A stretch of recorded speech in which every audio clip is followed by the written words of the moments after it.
Mettre en commun leur énergie et faire converger leurs efforts pour des solutions globales, innovantes et immédiatement applicables. C'est le sens de cette 41e session des chefs d'état-major que le ministre de la Défense ivoirien a tenu à préciser. Dans une Afrique de l'Ouest en proie au terrorisme, la mise sur pied d'une approche collective, d'opérations conjointes et d'échanges de renseignements s'impose.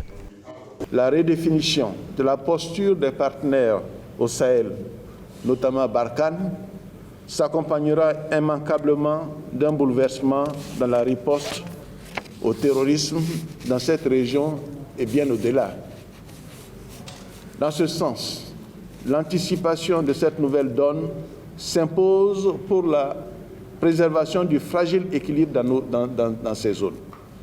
En tout état de cause, vos réflexions pendant ces 72 heures devront être guidées par un seul objectif: renforcer la paix et la sécurité sur nos territoires. La 41e réunion du comité des chefs d'état-major de la CEDEAO va permettre aux parties prenantes de mettre en place rapidement des outils de coopération interétatique pour parer à une menace terroriste qualifiée de grandissante. Des menaces multiformes, hybrides et transnationales, devenues pour certaines plus redoutables avec le retrait progressif des troupes françaises au Sahel. La question de la menace terroriste, elle devient très préoccupante. Et c'est une marque incommensurable de défiance envers les forces de sécurité et de défense. Combien sont-ils, ces terroristes? Un point vous sera fait sur le plan d'action de lutte contre le terrorisme dans l'espace CEDEAO. La réunion inaugurale du comité de pilotage s'étant tenue le 29 mai 2020. Une présentation sur le financement de ECOMIB vous sera réalisée.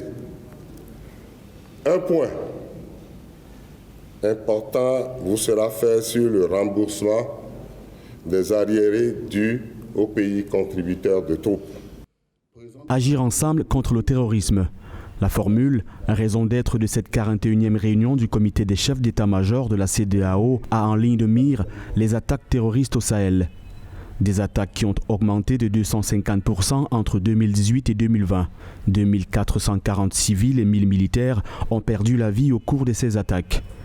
Au Burkina Faso, une grande manifestation a été organisée pour dénoncer la multiplication de ces attaques terroristes.